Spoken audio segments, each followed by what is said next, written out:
Our story picks up in the Dominican Republic. After beating into the trade winds for a week, the boat needs a rest, and so do we. We had been trying to reach Samana on the east coast to catch up with friends, but driven in by bad weather, with no prior knowledge of this place, we decided to see what this town Luperon is all about. The mooring field is run by the legend that is Papo, along with his sons. They speak English, charge $20 a week for the mooring, sell courtesy flags, and deliver water and diesel right to the boat. I'm already starting to worry about whether or not I'll be able to leave this place. At the immigration office, we picked up a few new friends who even put our sticker right on the water cooler. The check-in process was a breeze, running about $100 to get in with no real expiration date of when we have to leave. And while we're at immigration, we're even able to grab a sweet motorcycle for $10 a day, and it comes with a wash-down service.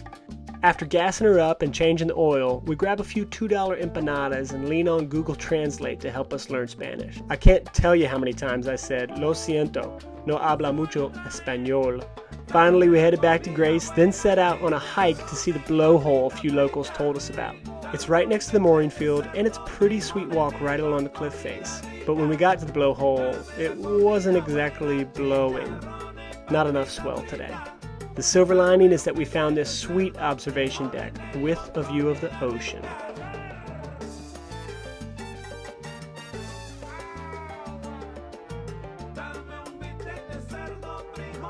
Still exhausted from our journey, we decided to head back to Grace and call it a night. We would need our rest for a massive day tomorrow. Good morning. Another beautiful day in the mooring field in Luperon, Dominican Republic. We're excited. Last night was a chill night, and now we're getting up. It's gonna be an epic day. We're gonna go hop on this motorcycle, ride through the mountains, go find 27 waterfalls. 27 cascadas, I think. I don't know. My Spanish is shit, but yeah, epic day. I'm excited. A little nervous that we're gonna crash and break our legs. It'll be okay. 53-minute drive. It's gonna take 2 hours for sure. So, I've driven a moped and I've driven a stick shift, but this is my first time on a motorcycle. So safe to say, it was an interesting trip. I stalled out a lot, but would usually play it off like I just needed directions. And yeah, it would have just been another $10 for a car. But where's the fun in that? The whole reason I got a sailboat is so that I can travel the world and have unique experiences. So honestly, driving a beat-up motorcycle through the rural towns and farmland of the DR, dodging caballeros and the occasional bull, that's right up my alley. However, my amazing selfless girlfriend was pretty terrified, so we stopped off at one of the many food stands for some coconut bread, and I got to use my new favorite Spanish expression, "Yo necesito una cerveza para llevar," which means, "I need a beer to go, please." I got pretty good at that one. After narrowly resisting the temptation to adopt another animal and a culturally immersive few hours on the road, we arrive at Saltos de la Damawangwa, I think. There hasn't been enough rainfall recently, so only 7 waterfalls today, but I figure that's more than enough for me. When we first decided to head in at Luperon, I immediately Googled fun activities in the area, and 27 waterfalls was one of those things I just had to do. We started with a great hike through the hills with lots of cool ladders and staircases, and the nature was naturing. The only downfall that you could possibly point to is that there were a lot of people there. We had driven closer to Puerto Plata, and we were met with a few groups from the cruise ships in the area, so it got a little crowded at times. But although some people hate on the touristy spots, I say it's an opportunity to make some new vacation friends, often the best kind. Oh yeah, the tour gave us these cool helmets, by the way, and my girlfriend says I should probably wear it all the time. One leg up we had was that when we finally made it to the water, those on the cruise excursion weren't allowed to jump from the platforms. Something about liability. But we sure were.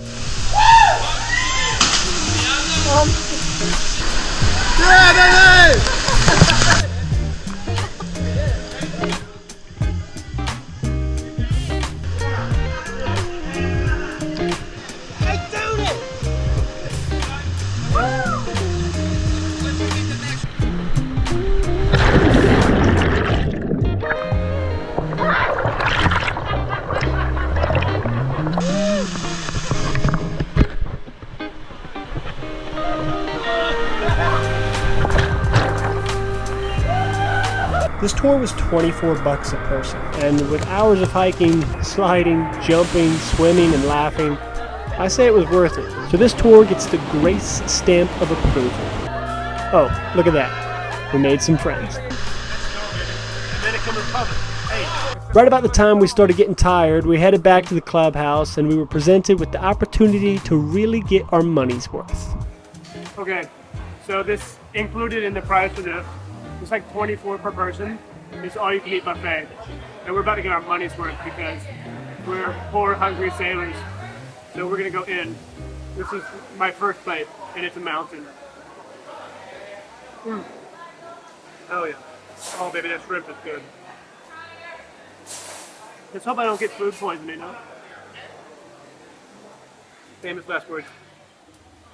Feeling recharged, we took off for the long trek home and somehow managed not to crash into anyone. But the day wasn't over yet. That night we headed to the waterfront restaurant right off the mooring field called Las Velas. Tonight is the weekly captain's table and we were told there would be sailors and dirt cheap drinks, so we were in. The whole bar is taken over with cruisers and we immediately found ourselves thrust into the amazing little cruiser community here. Awesome people from all over the world, many of which had similar stories to tell.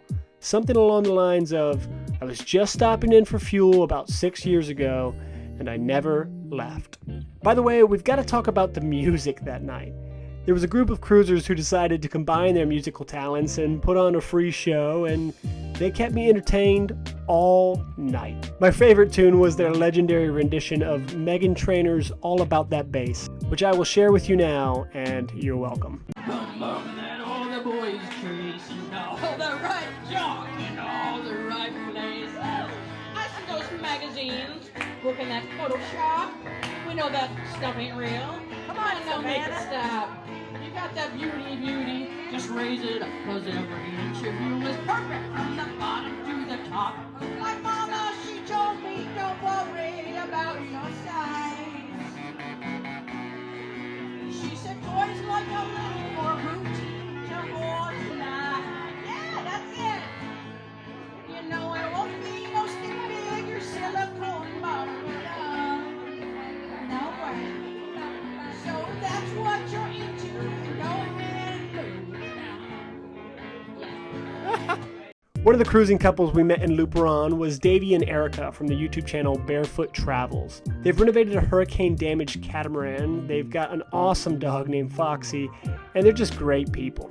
We were talking to a group of folks about some of our engine troubles, and I guess feeling sorry for us, they took it upon themselves to help us get some work done. The next week was consumed by work, video editing, and visits from Davey, Erica, Carl, and Brian. I first replaced some gaskets to address a few coolant leaks, but we were never able to diagnose why there's oil coming out of the engine. It's still a mystery to me. Davey turned his sights to our electrical system. I thought I was getting good charge, raising up to 13.1 volts on the Victron display, but apparently for these badass Dakota lithium batteries, that's only about 40% charge. The guys moved pretty fast, trying to address a number of issues, and I honestly got pretty lost. But for those who care, here's an explanation. They changed up the wiring on the house bank from parallel to series, and I'm not exactly sure why, but something about higher voltage. They installed a few bus bars to clean up the wiring a bit, installed a shunt to help us monitor things through the Victron display, I guess, and they changed a lot of the settings on the Victron system. We realized that the alternator and the lithium battery I had been using for my starter battery weren't quite a match made in heaven, and I had fried my alternator with this setup and it was charging nothing whatsoever. So I added that lithium battery to my house bank for a total of 1,000 amp hours of Dakota lithium for the house, moved my AGM bow thruster battery back to serve as the power for my starter, the windlass, and the bow thruster, and added in a lead acid battery in to assist with the operation of that equipment after experiencing some voltage drop from the AGM's new location up to the bow thruster up forward.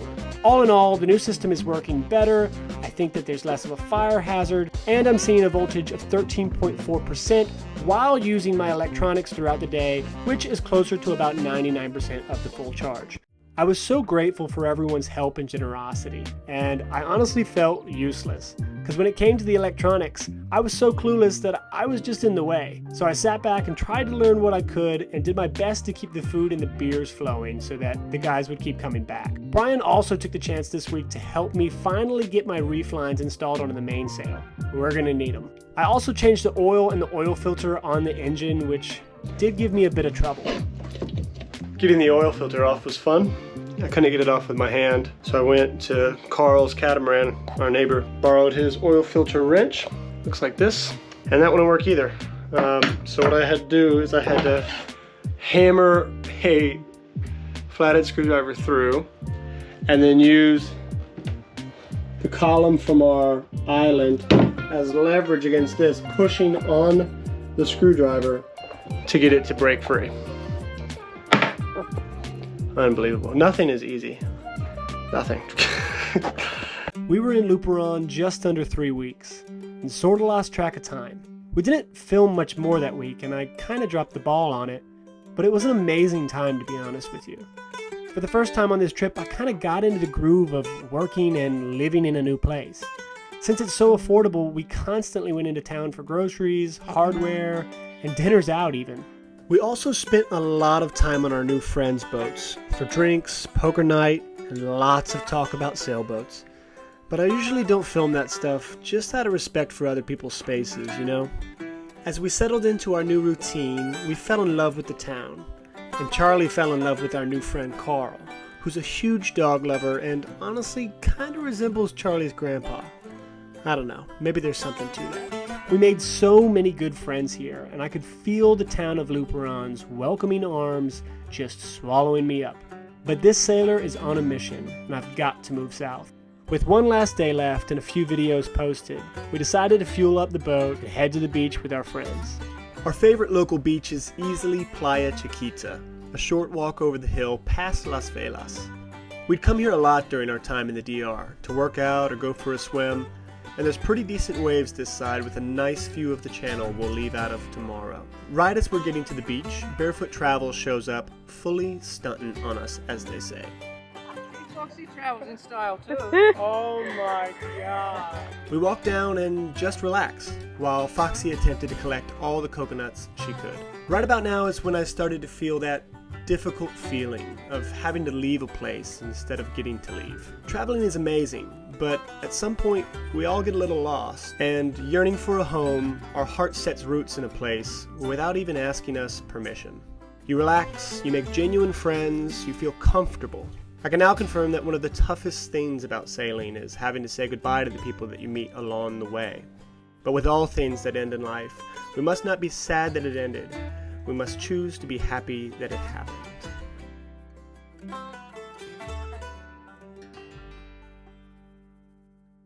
Join us next time as we sail Grace through our toughest journey yet, all the way down to the Virgin Islands, picking up a new guest and having an amazing time in the water.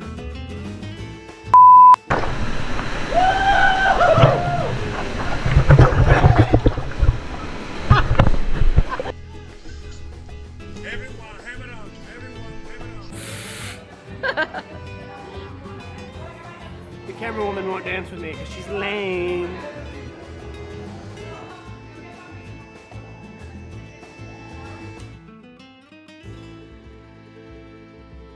I'm ready for some dirt roads tomorrow. I'll go off-roading. I'm ready. I don't have health insurance, and neither does she. He can hold it for 3 days on passage, but we leave for fucking 10 minutes. He'll shit everywhere.